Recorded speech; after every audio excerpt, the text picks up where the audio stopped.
Recording is now in progress.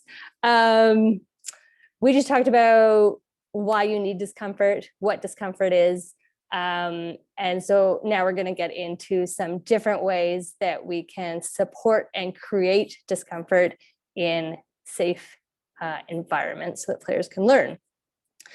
So yeah, so when we're talking about when you want to create discomfort, I think there's a couple of key times and key areas where you can do this. You don't need to worry about creating discomfort at major tournaments like nationals. That's just going to happen. That'll take care of itself.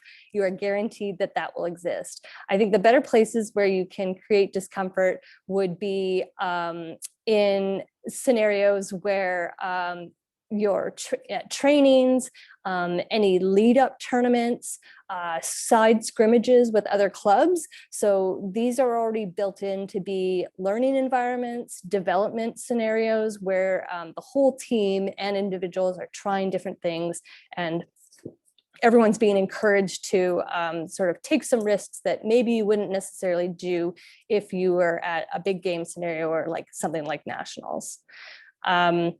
And so those are just prime opportunities because everyone's in the right mindset to be doing that.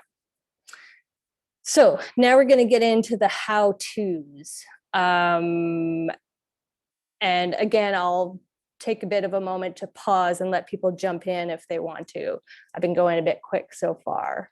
So the how-tos of how to support discomfort as a coach so that you can guide your players through this process.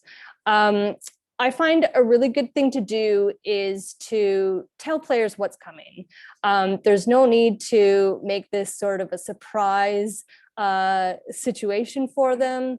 What it'll do is it keeps everyone on the same page. It manages their expectations. It opens up discussions so that they can be ready to, identify what works, what doesn't, what they're comfortable with and what they're not comfortable with. Everyone's going to have their limits. And the reason why it's in brackets about or what came is that if you chose not to tell them at the beginning, you can tell them at the end. And so you can say, hey, I just threw you guys into that scenario. I surprised you with it because I wanted you to see this, or I wanted you to get this from it. So either way, I think that you should sort of get them on the same page, let them know why you did that, whether that's before or after.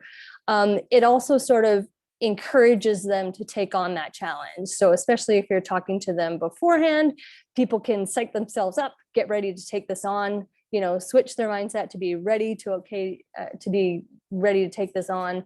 And or on the flip, they'll know if this happens again, now they know what to do to get into that proper mindset.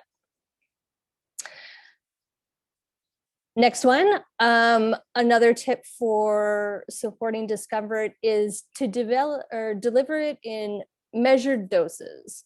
So don't make every training an uncomfortable experience. Nobody wants that. That will suck. People will stop coming. I think there's very few people who will voluntarily subject themselves to repeated discomfort. That's not saying you can't try new things in each training, but I think it's just how you frame it and the extent to which you're pushing your players. So if you're mindful about it, and if you are strategic about when and how you're using it, what that will do is that it'll keep things interesting.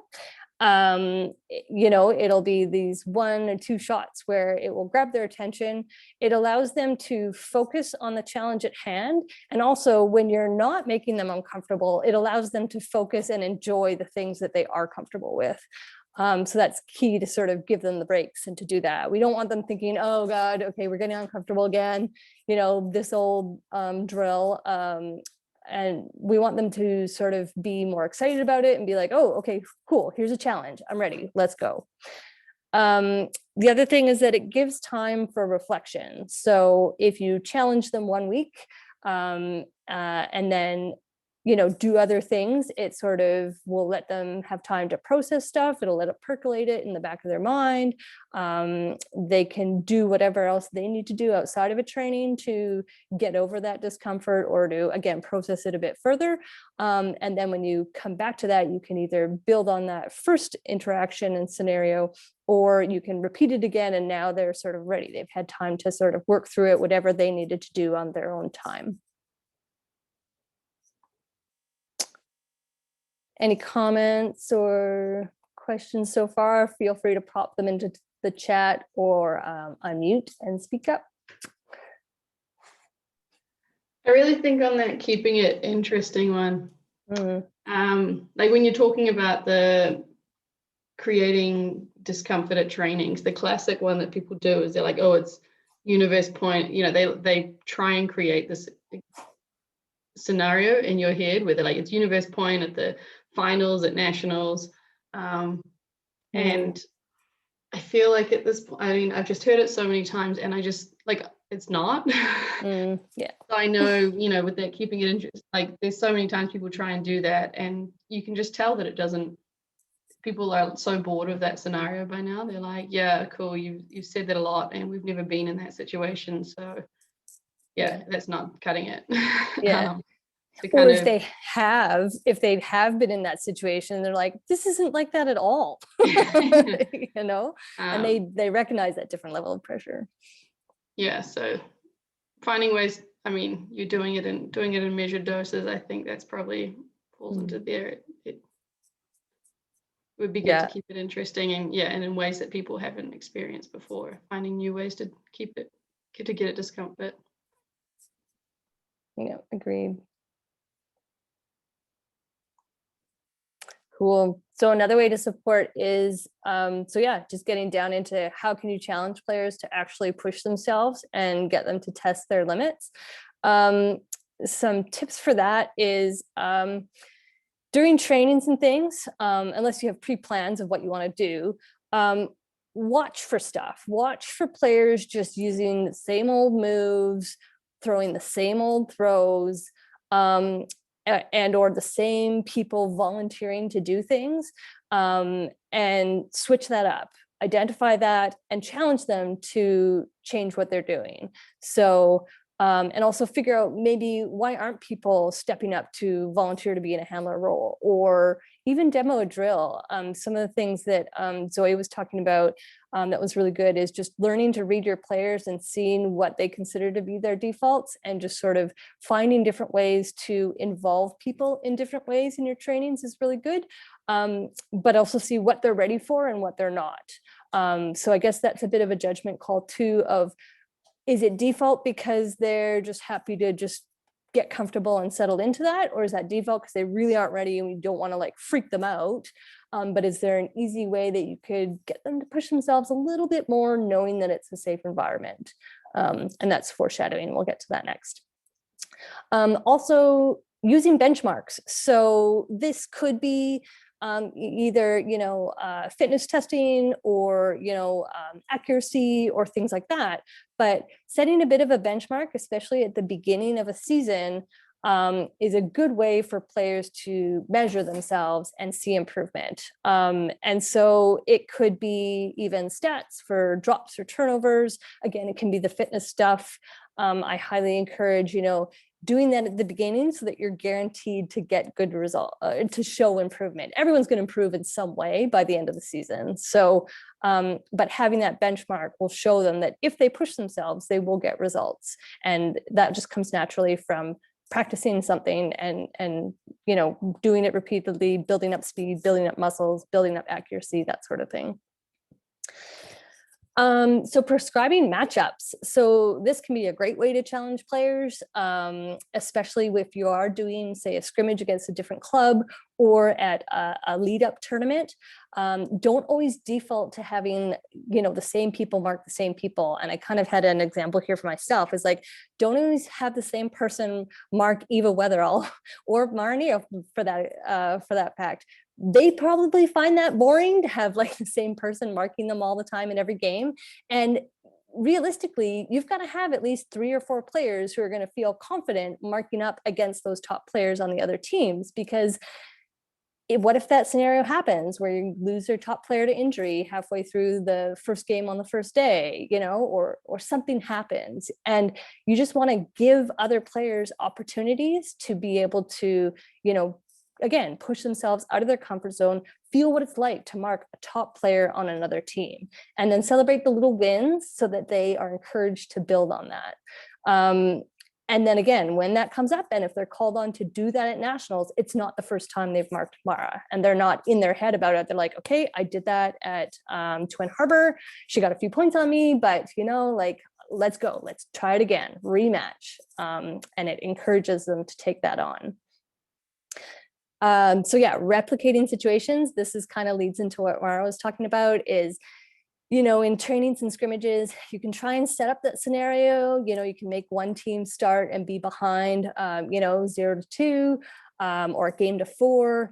You could purposely stack one team with a few of the top players, or unpurposely, just do it when you're counting out 1-2, 1-2, 1-2. Whenever I seem to do that, I always seem to stack one team versus the other unintentionally. But you want to either give them the feeling of being that underdog, but also give the stacked team discipline not to goof around. So, if you are within that, if you want to set up that scenario and say, okay, it's universe point, you could tell the other team, you need to win this with no turnovers. Like, issue them a challenge of how they could react and work and use that universe point to have a really clean game, or to put another different kind of pressure on them. Other kind of interesting things you could do is make cutters handle and have handlers cut. That's, maybe do that early in the season. You could see who's comfortable doing what. That's more when you're trying to figure out what roles people want. And you can also, again, make your handlers say throw specific throws. So every throw in a certain scrimmage has to be break. And just force them to do certain things. Again, just testing their limits, seeing what works, what doesn't. And out of that, you can get things to either work on through drills or personal goals, personal focuses, and or as a team. Is that a strategy that we want to have? Any ideas for people about different ways that you could, challenge players to push themselves and sort of figure out where their limits are, or try to replicate, scenarios where they could be challenged? One I really like is sometimes if you put an extra player on one team, or a couple of extra players, that can work in both situations. So like if you put an extra player on the offensive line, the defense has to really focus on switching, which most people aren't used to if you're working on that. But then vice versa, if you put an extra player on the defensive line, the offense now has another player to have to work around. So that's one that I have really liked in the past. Cool. Yeah, I like that one.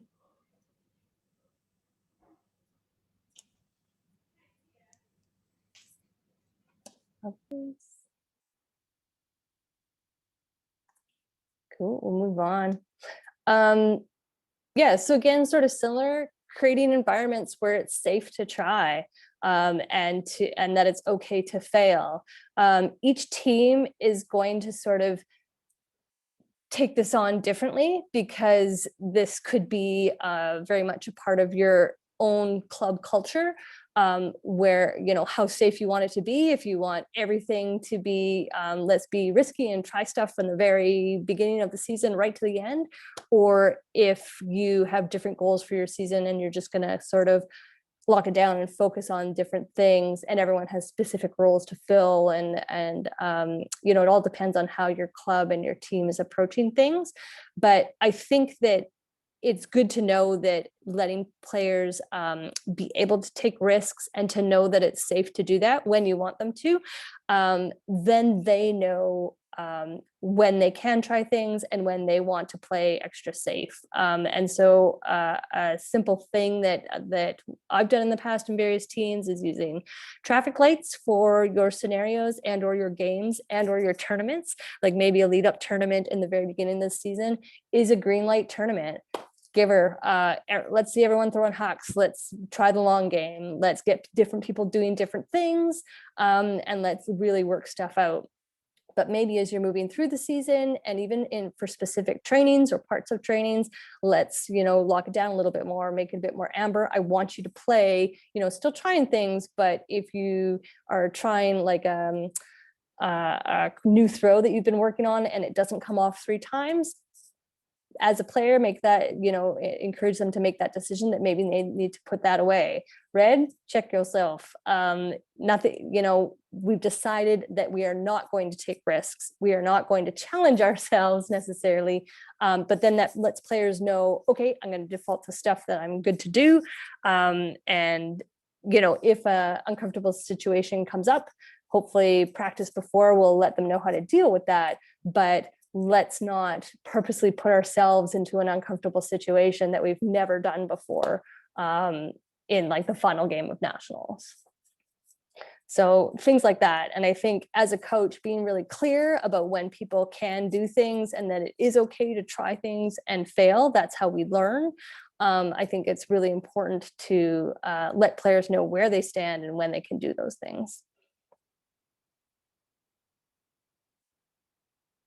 So yeah, so that leads into sort of my next point about learning from those failures. And so yeah, as I mentioned, this is a bit more of a team culture thing. And so it goes beyond just sort of individual players, but what you're doing when you're letting players know and encouraging them to learn from those fails is that they're learning that it's okay to put themselves into these uncomfortable situations, knowing that you as their coach has their back, you're supporting them through this, and that their teammates will support them too, and that their teammates are going through similar scenarios. Nobody wants to be uncomfortable alone and be the only one going through this and looking like the person who, is struggling with something. So it's good to be able to have players know that they're all going through this together and that they have your support.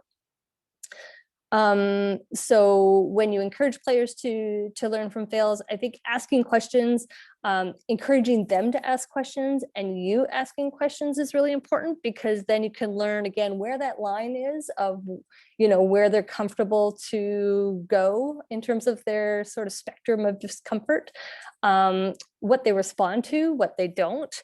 And then encourage them to ask questions of themselves. So can I push myself further? Am I willing to push myself further? How am I responding to being uncomfortable? Why am I responding like that? And sort of really getting into that. And that's a bit of the sports psychology stuff, but I think, as a coach, encouraging those questions is good. Talking about options. So this could be a scenario where, again, say you surprise them with some discomfort and then you do a reflection at the end of training and say, surprise, that was on purpose. I wanted you to go through that uncomfortable situation or deal with that high pressure scenario. And so, what can we do there? What are our options? What would we have done differently? And it helps players learn from mistakes or choices that they may have made. And then that actually helps put more control in the player's hands so that if they're put in that scenario again, they've got those past decisions that they made, and they can make choices now about what they want to do. I think a good example of that from a game perspective is that's why we always sort of practice having, a couple of different options for a reset, say. If you don't have the up line, then you go for option 2 or option 3 so that a player can evaluate a situation and make the best choice at the time. I think that's one thing about discomfort is we can never predict when or how that's going to happen or what triggers a player to become uncomfortable on any given day, because you never know what's going through people's minds, and maybe they were a rock in a certain scenario last week, and then this week they're just stuff's going on, life or what have you, and something different makes them uncomfortable, not able to deal with that pressure. So I think that the more you can talk about options with them and give them tools to make those decisions will help them out when they encounter different things that set them off. Also encouraging players to learn value effort. I think that's a really good thing, and one thing that newer players generally can bring and offer to a team is they will put in 100% effort, even if they don't know what they're doing. And I think that's really good to value and to appreciate and to celebrate. And especially when people are learning, I think it's a good thing to acknowledge. I don't care if you're doing this wrong when you're learning a new skill or you're stepping into a new role, as long as you give it your 100%. I think that's good to acknowledge and to have players know that that's okay to do. And to bring that to everything they do. Nobody wants to sort of be learning something new or in a pressure scenario and just sort of only be doing it half-heartedly. You're not going to learn from that. You're not actually pushing your limit. You're just being uncomfortable, and then you're being lazy about it. So push yourself, learn what you can do, and then learn how to overcome that discomfort. So yeah, putting in the work. Again, just this is the value of training the scenarios. Again, it's your mental capacity is a muscle as much as your throwing muscles are. So you've got to work them, you've got to keep them in shape, you've got to be practicing this stuff, and putting the work in now will pay off later, again, when you're in those big game scenarios. So yeah, if you do all this stuff, and then when it happens for real, and I found a couple of classic scenarios, whether players are regretting decisions they made, or they go for the big play, they put in the 100% and it doesn't turn out the way they wanted. Or again, you lose some of your top players because they're in the car that got lost on the way to the tournament on Sunday morning, or someone gets injured or what have you. So you practice all this all season. When you get to these scenarios of when it happens for real, I think the things that you really need to draw on is remind them that they've practiced this. This is when you've brought them all in on the sideline and you've been like, okay, what are we going to do here? Recognize as a coach that we are in an uncomfortable situation right now. What are we going to do as a team? And I think that's the thing too, is it's not, hey, John, how are you going to dig us out of this hole? It's what are we going to do as a team to get us out of this situation and put us back in control. And so remind them that they've practiced this. People may forget, because when you're flipped into an uncomfortable situation, you're just kind of on react mode. Say, we've been here, we've done this. Remember, we've trialed this. We faced this situation in Wellington Wind-Up, what do we do there? Let's try that again, and really bring back that focus. Players are going to look to you for guidance. They're going to look to you to sort of support them through this uncomfortable time, because they'll be dealing with their emotions and drawing back on the things that you've taught them. So bring that focus, help them focus on the tasks at hand. And then work on just lifting energy. That's what the step up the sideline is for. I think that there's a lot of emotional energy that sort of goes into people's mental games, that negativity breeds negativity, and positivity can definitely breed positivity and bring people back out of those dumps. So step up your sideline, get everyone active, get them cheering on your players, celebrate, the smallest of things to lift everyone up. And leave it on the field. That's putting in the work too. And so if you finish a game and say you were on that universe point and you didn't get it, but you left it on the field and you did the best that you could, and everyone was run ragged, I think that you'll look back and say that was still an awesome game that you will hopefully have learned from, and will have still appreciated playing, because it was such a full-on effort from the whole team. So yeah, that's the talk. I thought if we wanted, we could, since we have a bit of a smaller group, we can just do some open questions or discussion, or we could go into some breakouts and sort of share some other examples of things that have worked or didn't work. But I leave it up to you guys if you'd like to just chat about anything that you think I may have missed or that you want to add from your own experiences. I got a question. Sure. How plausible do you think it really is that if a team is in a game situation and they're kind of in their own heads, that as a coach, you can directly address that without just in a situation where you haven't actually made these people comfortable being uncomfortable, and like how likely is it that you can deal with it if it does come up and people aren't used to that. So if it's a totally like you trained the universe point thing, but you didn't train, or you say you trained everything except for being in a universe point situation, and now suddenly you're in a universe point situation. Yeah. I think that there's always going to be elements that will transfer from one to the other. So whether it's a new situation or not, I think you can still ground your players in reminding them, your basic strategies that you've been drilling since day one of the season, that they all, have put in the work and deserve to be here. Go back to your basics, remind them of the key things you want to do, say in that particular point. And just sort of, I think that goes back to bringing back the focus. If you find yourself in a situation where it's totally new for everyone, you've got to go back to what you know. This wouldn't be a case where suddenly you're like, okay, let's just try some junk zone that we've never tried before. That's like layering on further discomfort in an already uncomfortable situation. So I think the key in these situations is where and how can you bring the comfort back? And so if you're in a scenario that you've never been in before, how do you bring the comfort back? You go back to what you know. And so maybe that is putting on, also just going with the universe point situation, put on your players who have either been in that situation before, or who maybe can thrive from being in that situation if they haven't been yet. I mean, that's all. What's the goal of the game, right? If you want to win, you got to put on players who have been there before and will power through and carry you through it. But if the goal of that game is, okay, we've never been in a universe point situation before, I've got half the team who haven't been in that situation before, I want to give them that experience, and that's the goal of the tournament, then I would put those players on, because you don't need people who've been on a universe point before. I think it would be difficult to find a situation that none of us have been in before. There's only so many situations that you can have in an ultimate game.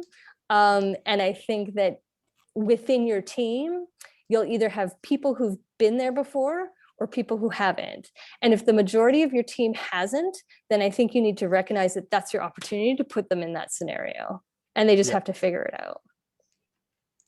Does anyone else have that answers the question? I think that Okay. brings up something else for me that maybe, you might have said it at the start, but for me, the reason we want to become comfortable being uncomfortable, is that how you're saying it, or is it sure? discomfort with being comfort? comfortable with being Discomfort. Okay. Yeah. The reason we want that is not because we don't expect to be uncomfortable in like tough situations like you were just saying, is that we're used to them. And as you've been talking, it's kind of, for me, kind of drawn parallels to physical fitness, how you're like trying to get comfortable, like having low oxygen or like working really hard.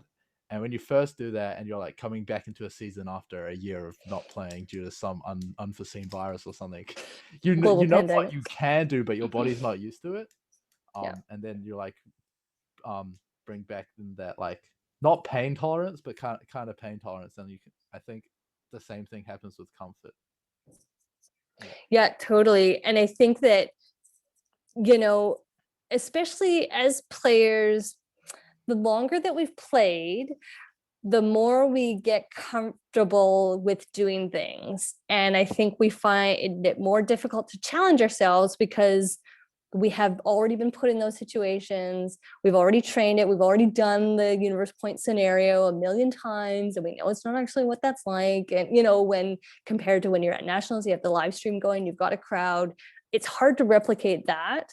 And I think that it becomes a real challenge for getting players who've played a lot to get uncomfortable, because they're either not willing to go there because they've gotten pretty comfortable in being settled in sort of stuff they know, and or if they have been there a couple of times, whether it's worked or not, they're like, well, I've been there, I've done that already. So I think that it really is the challenge of getting people to be all in for it. So I think you probably can't fully replicate a universe point scenario, but if you have people not jogging and playing intensely, both sides, everyone on the field, I think you're going to replicate that, right? It's going to be high stakes. And if you can do things like shorten the stall count or shorten, I don't know, I'm trying to think of different ways to sort of up the pressure, like amp the intensity a bit, and sort of like the positivity and negativity. I think intensity breeds intensity. And so if everyone lifts everything up, you can get into those high pressure situations. But I think the hardest people to challenge are players who've been playing a while, because they either don't want to be challenged or they feel like they already have. And can be a scary thing when you're so used to being comfortable for a long time to push yourself to be uncomfortable, because it sucks to be uncomfortable. It sucks to feel like you screwed up or that you're not enjoying yourself. So yeah, as a coach, I still struggle with that in terms of how to get, say, players who've been playing for longer periods of time to be willing to step out of that comfort zone, because their comfort zone gets bigger and bigger the longer they play. And so actually, I mean, we've got a few pretty experienced players. Like, what do you guys do to get yourself out of your comfort zone? How do we challenge you, Mara? Like, you've had international experience that much more than a lot of players might have here, just from living and playing in different communities and things like that, Australia and over in the UK and stuff.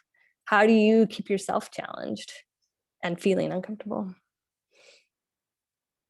Yeah, I think some of the stuff you've talked about is how I do. I mean, when you talk about prescribing matchups, that's a huge thing that I do. I'm lucky, so when I go to training, if I want a challenge, I can mark up against Eva, and I get a challenge. So that's really one way that I will normally go about trying to really push myself. So I think it's a lot of those, it's all the same things, it's just maybe the person is so where a lot of people might walk into a training and there's 10 different people they could mark up on who would be a big challenge for them. I might have a smaller group that I'm looking at as my big challenges, but equally, even I know I've been at trainings, it's a real pet peeve of mine, I think, when players talk about how they can't benefit from a training because they feel like there's not many players like at their level or whatever. Because I think there's different challenges within each matchup. So if you don't get one of those matchups where you're like, oh, this is, when you don't get Eva and you're marking someone else, you can be like, well, can I stop this person touching the frisbee entirely? Can I get every second pass? Or can I put up, you're inputting up hucks if you're like trying new throws, or can I have 0 turnovers? There's so many games within the game that you can give yourself so that you're creating different ways of sort of challenging yourself and making yourself uncomfortable. Yeah, and I think as a coach, so that's where a bit of the work needs to go into. You need to recognize that, because the player themselves might not be willing to recognize that and could be just as happy coasting through trainings, being the best player on the team, right? And so that's not going to prepare them for things or help them grow as a player. So as a coach, again, if you see someone always matching up against the same person or always doing the same thing versus the same person, I think it's good if you as a coach can see that and issue that challenge and just say, hey, I know that you can, you've been marking Eva, you're doing a great time doing that, but yeah, can you make it so that she never sees the disc? You've prevented a few major things, but I don't want her to see that disc at all. totally mark her out of everything in the game. And so issuing those little challenges, and I think it's easier to do with players again in maybe that lower half of the team because everything's going to be in a challenge. But yeah, finding ways to challenge the different players on your team is definitely a challenge for you as a coach too.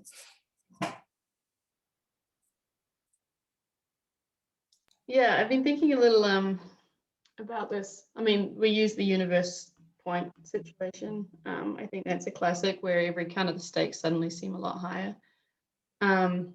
And I've been in that situation a few times. And for the most part, you know, you're always nervous, I think. Anyone who goes into universe point not nervous maybe is not not overly invested in the outcome of the game. But I know I've had, like, despite the nerves, I think I've only got one example that comes to mind where I felt sort of truly uncomfortable, even though I've been in universe point situations, nationals, international, and I've won them and I've lost them. There's only one where I felt truly uncomfortable.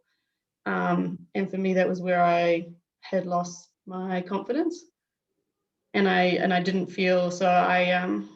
My team asked me if I wanted to handle, and despite that being my primary role, I said no, I don't think I will. And I put myself downfield and kind of yeah, just like I didn't have the confidence to do the thing that I always do. And so I think it's another whole nother talk on its own, and I definitely don't have the answers. But I think the best way to kind of make your team comfortable being uncomfortable is finding a way to really instill confidence in what they know, right? Which I suppose is what you're talking about. Go back to what you know when you're in that situation, but finding a way to really make players know what they know, like really know of themselves what they can do, so that they can take that with them into any of those uncomfortable situations, whether it's handling when they don't normally, or universe point, or whatever. Yeah, and maybe that's even, you know, like in your lead up tournaments, say a goal for a particular game is you want to win by a certain margin of points. So it's not a universe point game, but you have to make sure that the other team isn't going to score any more than 3 on you or something, or you want to win by a 3-point margin, or maybe you specifically choose lines that puts you behind, you know, play a bunch of your newer players in the first half and then mixing it up and putting out other players to carry you through to the second half in a really challenging, like dig yourself out of a hole. So I think finding ways to set up, because it's also going to be super hard to replicate pressure situations within your club training. They're all used to each other. You know, there's only so many matchups you can have within your squad where people are going to surprise each other or give that 100% effort. So I think that's when it becomes really key to either set up a scrimmage against a different squad, use those lead up tournaments, or you know, set up a 1-day round robin thing with different teams. And if you're in a smaller community, maybe that's you know, maybe you only have one women's team and one open team, so maybe like play against each other. It's just playing against different people will create different situations and will create different opportunities for discomfort. To touch on something Mara mentioned earlier, I think you said you were changing how you were challenging yourself at an individual training and saying you can take something different out of each matchup and things like that. I've taken that a step further sometimes, and instead of just keeping it on a personal level, it really ups the pressure for me, at least, to verbalize what I've defined as a success for myself or a training with someone else, because then you're kind of held accountable. So for example, I think on Saturday I went up to Charles and I was like, I don't want to get beaten up the line this whole training. And so when I did, it was like I've failed. I'm uncomfortable with this situation, even though if I hadn't verbalized that and I hadn't set that individual goal, it would kind of be like, oh, that happened, move on. But because it was verbalized in such a specific way, it makes it much easier to learn from those situations, and you can break them down into smaller chunks. Yeah, and you'll never forget it, right? Yeah. And like that's the thing where you go back and you reflect and you know, and so next training you can go back to Charles and be like, okay, this time I mean it. And you'll work extra hard not to let that happen again. But yeah, and if it does, then you reflect again. Yeah, I think that's a really great point.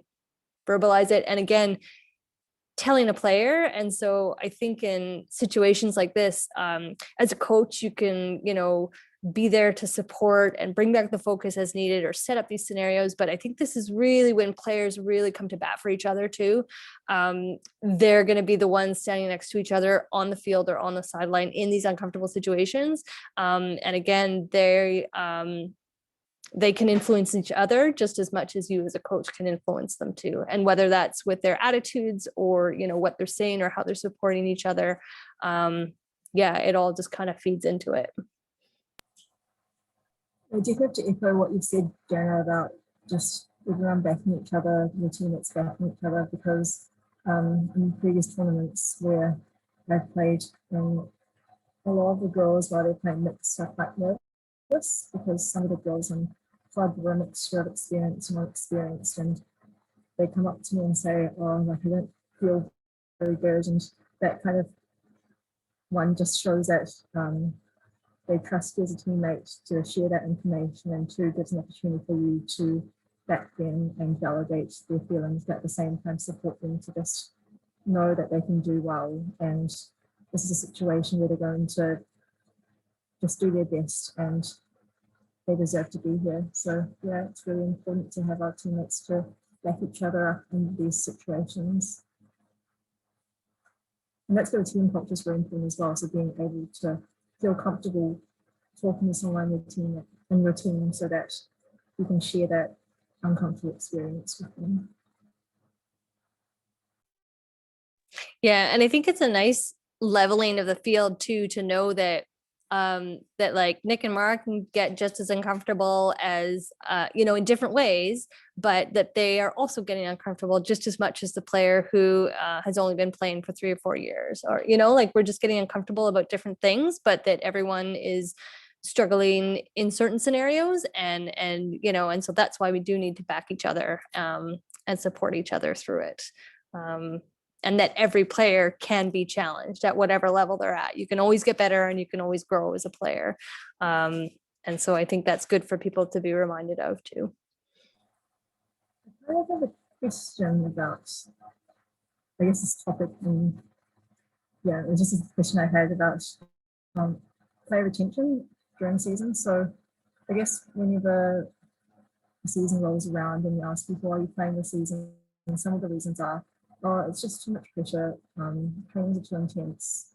And I guess that made me think about people's different thresholds of what is uncomfortable for them and how much pressure they can take, and how the result of discomfort can result in either overcoming this discomfort to be more comfortable, or that could backfire into more discomfort and lower confidence in themselves when the other teammates are flourishing, I guess, from their perspective. So how would you navigate that situation? And I guess it's kind of a good factor to consider when thinking about player retention in different teams and different clubs and stuff. Yeah, that would be really good feedback to get, because then you, I think, as a coach could decide, you know, what is the culture that I want, and what are the ways that I'm creating pressure for my players. And I think, as you said, everyone's going to have different levels of comfort with being challenged. And I think that if 80% of your players are rising to that challenge and flourishing it, and that's the tone that you've set for the team, we're going to push ourselves hard. We're going to be, you know, encouraging people to get out of their comfort zones, and, you know, and doing this sort of stuff. If someone's not into that, that's fine. And you probably don't want them to be on the team, because they won't have a good time and they won't flourish the same way that the other players do. And so I guess just as a coach, you need to recognize and decide, are you losing 2 or 3 people because of that, because they're not fitting into that culture, or are you losing 5 or 8 or more? And if that's the scenario, then I think you're not, I don't think that team or that club is ready for that level of pressure. And you'll need to find a bit of a balance. And again, letting people find different ways to be pressured. Like I'd really want to unpack what they meant by pressure. Was that pressure from the coach to be doing things, or was it just that because you're playing with a top team, you find that now you're playing lots of finals that maybe you haven't been in, semifinals and finals before, and that can be a lot of pressure. If that's the scenario, there's different ways that you can address that and make people more comfortable with that situation, or make them feel more supported. But if they were to training and they don't respond well to a coach who yells at them and who demands more of them, or pushes them in different ways that they are maybe unaccustomed to, then that's maybe isn't the right team for them. And maybe that's not the kind of player that they want to be. So that's a bit of a roundabout answer. I don't know if anyone else could maybe give some more tips there, but I think it really does revolve around sort of what culture are you building as a team, and then how do you define that pressure, and where is that coming from? Is that scenarios, or is that from top down from the coach? Any thoughts? I know, like, just gonna call you capital punishment. Next is like your top team is very different from, and probably is led in a different way than the third team. Do you have people who maybe don't prefer to be in that sort of type of environment? And Ollie, if you want to join in, sorry, I've been skipping over you, but feel free to speak up too.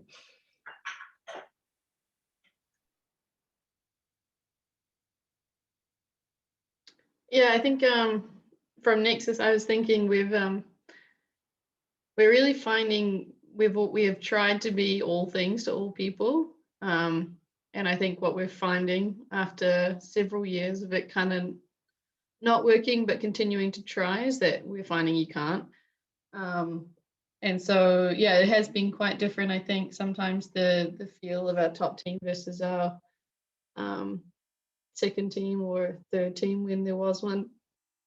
Although I think the issue has been more, I feel that all the I guess all the energy is put into the top team rather than and so it's actually people that want to get that challenge, and I feel like they're struggling to get it within that second team environment.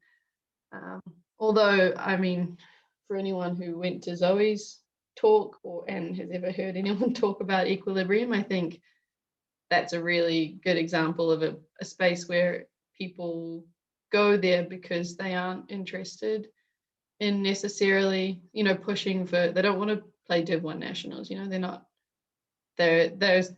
in a place in their frisbee where they want to try for that challenge, and so they've found a space where they don't have to,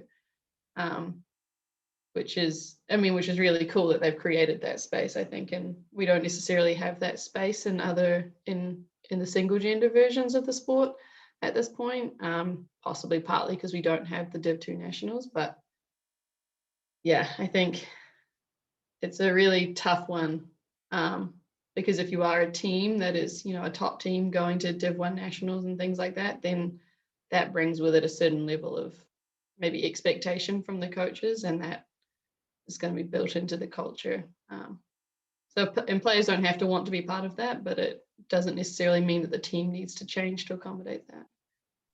And I think too, like, if that's made clear at the beginning, and players know what they're getting themselves into, then they can decide if they want to be part of that or not. But I think it would be, the team would need to do some reflection if they're just like, hey, come join us, this will be great. And then people join, and then suddenly, nope, we're going to be this high pressure team that is going to like aim to make the finals of nationals. And if that wasn't communicated at the start before people signed up and they didn't know what they're getting into, then that's not being clear and not having everyone on the same page. But I think if right from the outset, you lay out the fact, like, this is how the team is going to run, and this is what we're going to do, and get prepared to be put out of your comfort zone and get prepared to, be in high pressure situations, then I think people can choose to buy into that or not. Yeah. Cool. So we're at the top of the hour.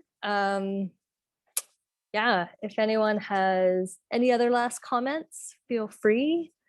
But otherwise, can wrap it up there.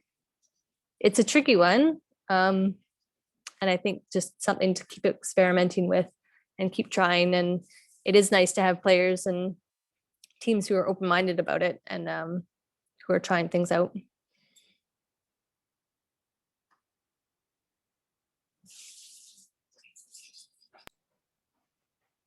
Thanks so much, Jenna. Cool. Okay, thanks so much. We'll wrap it up there. And yeah, have a good rest of the week and be challenged out on the field and don't be afraid of discomfort. Thanks, Jana. Cool. Thank See ya. you. Bye. Bye.